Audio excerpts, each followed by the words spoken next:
"ఆ, వచ్చింది, అయిపోయింది, రిపోర్ట్ వచ్చింది, రేపు ఎల్లుండి చేస్తాము" అంటే నేను వారిని వ్యక్తిగతంగా విమర్శించటంలా, మీలో నిజాయితీ లేదు కాబట్టి మాట బయటకు రావటం. ఈ వ్యక్తి మాట్లాడితే ఎలా ఉంటుందో తెలుసా? 4000 వర్డ్స్ స్పీకర్లు అవసరం లే ఈయన మీటింగుల్లో మాట్లాడితే. ఇక్కడ మాట్లాడితే గాంధీనగర్ చివరికి స్పీకర్ లేకుండా మాట్లాడగలిగిన కంఠస్వరం ఉన్నటువంటి వ్యక్తి ఈరోజు అని ఎందుకు మాట్లాడుతున్నారు? వాళ్ళ దాంట్లో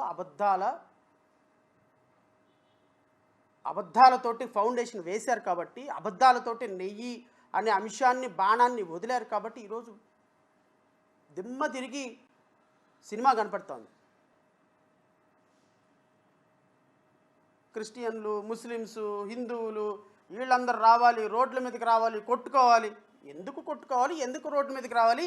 ఎవరి కోసం రావాలి? ఏం జరిగిందని రావాలయ్యా పవన్ కళ్యాణ్? హిందువులకు మాత్రమే మీరు ధర్మ పరిరక్షణ అధికారా ఈ రాష్ట్రంలో? మరి అట్లాంటప్పుడు రాజ్యాంగం మీద ప్రమాణం చేయకుండా ఉండాలి. నీకు ఇంకొకసారి ప్రియాంబుల్ కాన్స్టిట్యూషన్ చదివి వినిపిస్తా. For the sake of Janasainik preamble అని ఒకటి ఉంటుంది కాన్స్టిట్యూషన్లో. దీన్ని డాక్టర్ బిఆర్ అంబేద్కర్ గారు రాశారు. బహుశా ఆ మనిషి అంబేద్కర్ గారి పేరంటే కానీ ఆయన ప్రిన్సిపల్స్ ఏమి లేవు కాబట్టి ఇంకొకసారి చదివి వినిపిస్తా.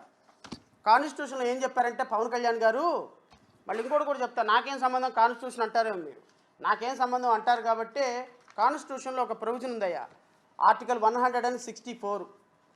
Other provisions as to ministers, the chief minister shall be appointed by the governor and the other ministers shall be appointed by the governor on the advice of the chief minister, and the ministers shall hold the office during the pressure of the governor, provided that in the state of so and so the total number of the ministers including the chief minister in the council of ministers in a state shall not exceed 15%.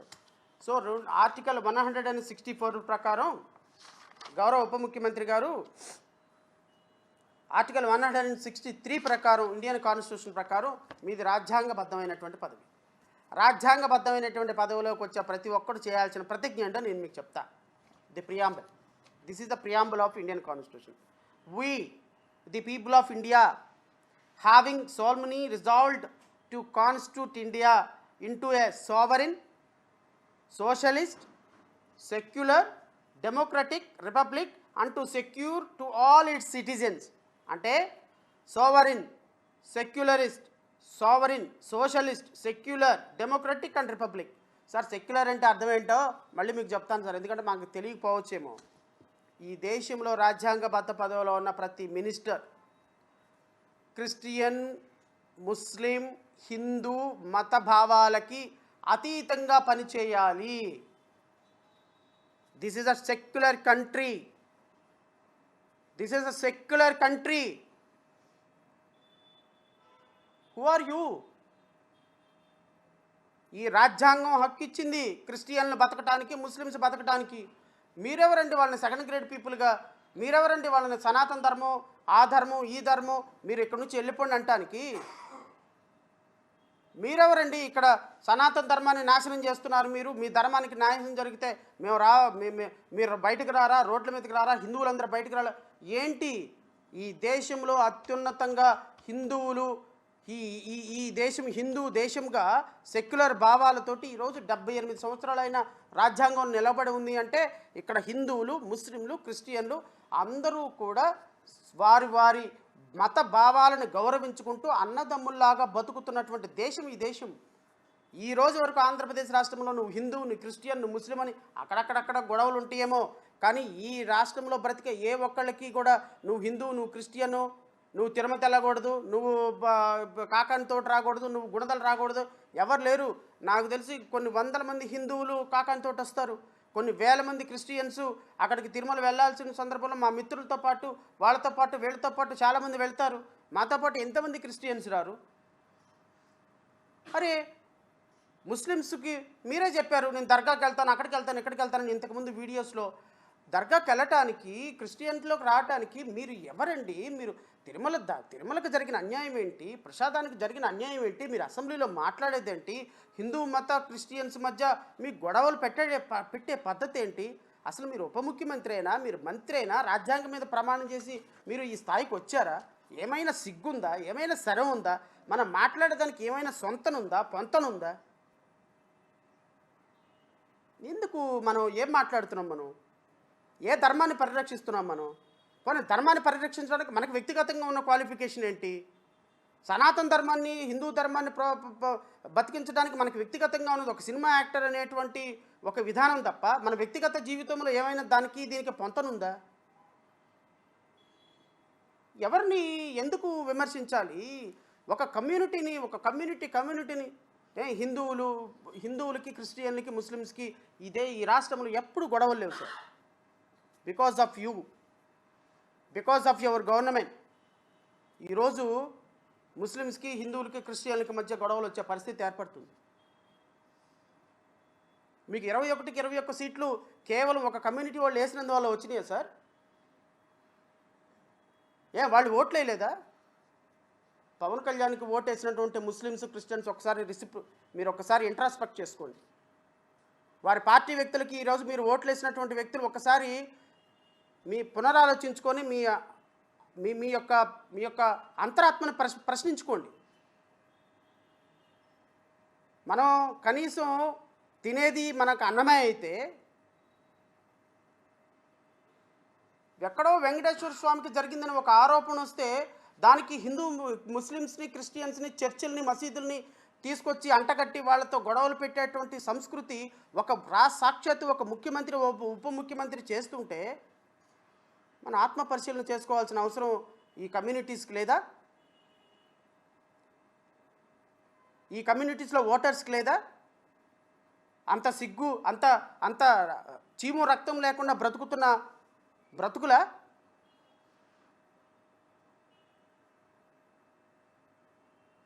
గాజు గ్లాసుకు ఓటేసే సందర్భంలో ఇవన్నీ ఆలోచించే ఓటేశారా మీరు?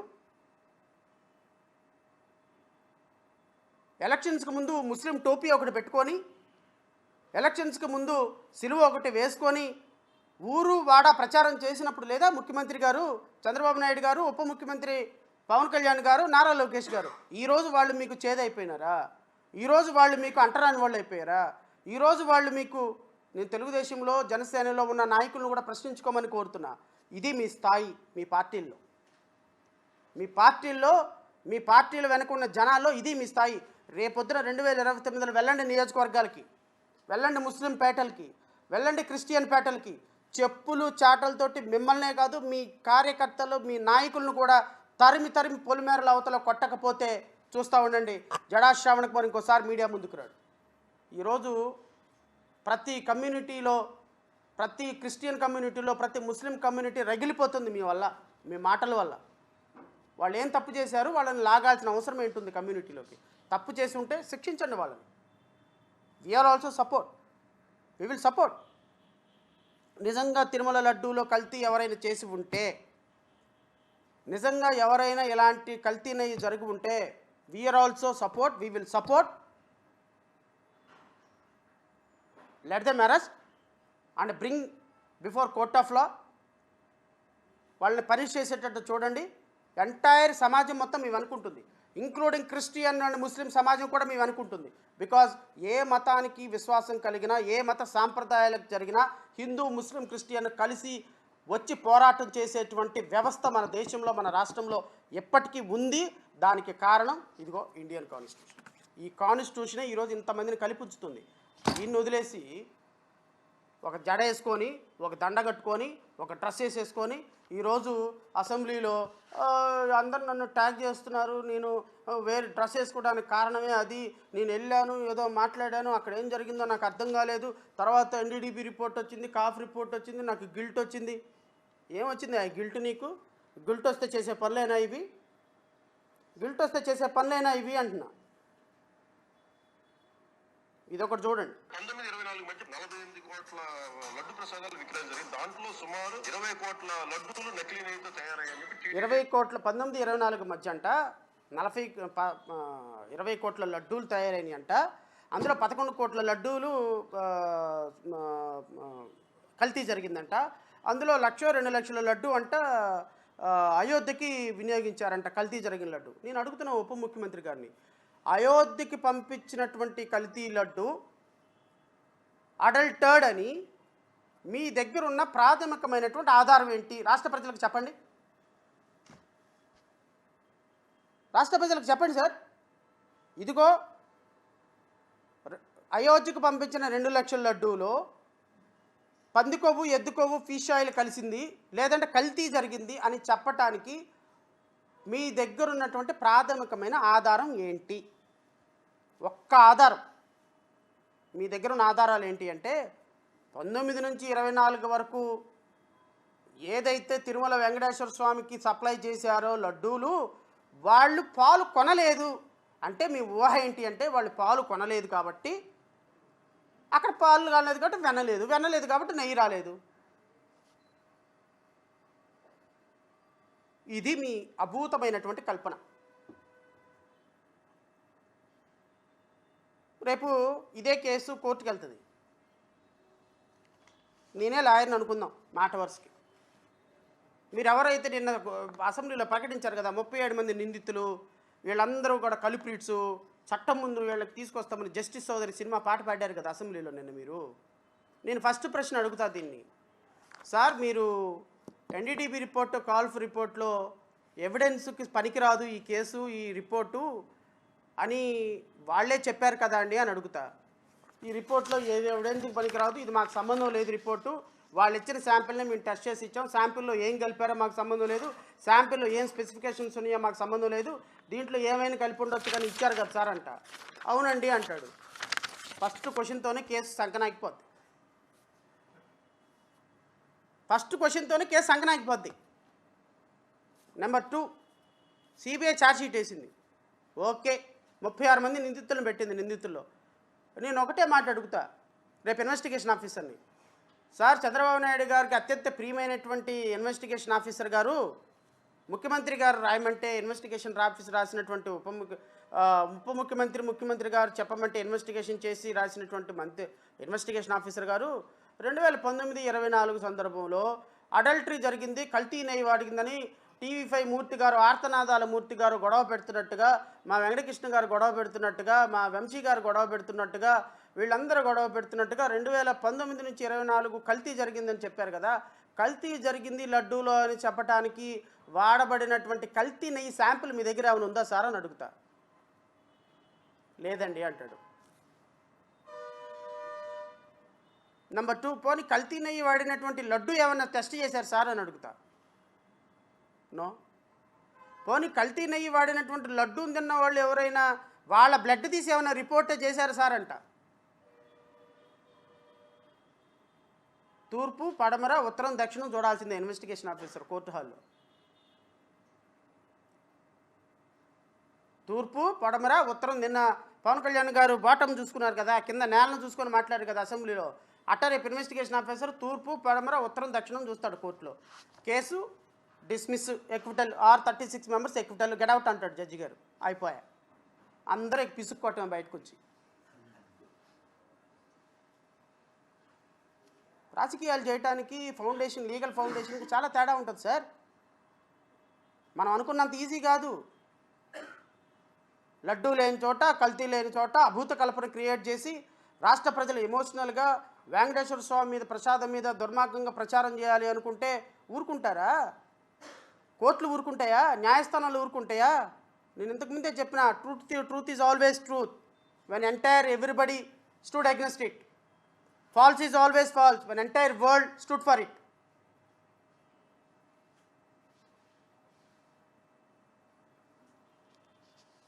ముస్లిమ్స్కి, క్రిస్టియన్స్కి, హిందువులకి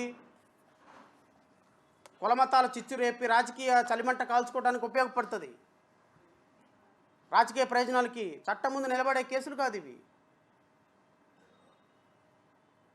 అసెంబ్లీలో నిన్న చర్చ పెట్టినందుకు కాను, అసెంబ్లీలో నిన్న మీరు మాట్లాడిన 28 నిమిషాలు కాను, ఇది పనిష్మెంట్ మీకు. ఈ ప్రెస్ మీటు రాష్ట్ర ప్రజలకి మరొక్కసారి వాస్తవాలు, వాస్తవాలు చెప్పడానికి ఇది ఒక పనిష్మెంట్. ఇంకా మీరు లాగినంత వరకు నేను లాగుతూనే ఉంటాను, నేను వస్తూనే ఉంటాను. అండ్ ఇంకోటి మీకు నారా లోకేష్కి ఒకటి చెప్పాలి. నారా లోకేష్ గారు టీడీపీ కార్యకర్తలకి ప్రొఫెసర్ నాగేశ్వరరావు లాగా నాకు ఫోన్లు చేపించి గొడవలు పెట్టి తిట్టిచ్చి బెదిరిస్తే నారా లోకేష్ ఐటీడీపీ టీడీపీ కార్యకర్తలకు చెప్తున్నా, ప్రొఫెసర్ నాగేశ్వరరావు లాగా నారా లోకేష్ గారు ఇదిగోండి ఈ మొబైల్ నెంబర్ నుంచి నన్ను తిడుతున్నారండి, నన్ను చంపేస్తామంటున్నారండి, నన్ను ఇంకోటి చేస్తున్నారంటున్నారండి, లడ్డూ గురించి మాట్లాడతావా, చంద్రబాబు నాయుడు గురించి కేసులు వేస్తావా, ఆడపిల్లల గురించి మాట్లాడతావా, నన్ను తిడుతున్నారండి, ఒకసారి వీళ్ళని చూడండి, వీళ్ళది ఏదో పరిష్కారం చేయండి అని అనుకుంటున్నావేమో. Never. Nara Lokesh minded. Never ever I will do it. Even మీ తెలుగుదేశం కార్యకర్తలు రోజుకు 100 కార్యకర్తలు 1000 కాల్స్ చేసినా I never complaint. Number 1. Number 2, పోలీసుల దగ్గరికి వెళ్ళి సార్ నా ప్రాణహాని ఉంది, నన్ను చంపేద్దామంటున్నారు, బెదిరిస్తామంటున్నారని రక్షణ కల్పించండి నన్ను అడుగుతాను అనుకుంటారేమో. Never do it. I will never do it. మీరు ఎంత బెదిరించినా బెదిరించండి, మీరు ఎంత తిట్టినా తిట్టండి, మీరు ఎన్ని కాల్స్ చేసినా చేయండి, ఏం ప్రాబ్లం లేదు.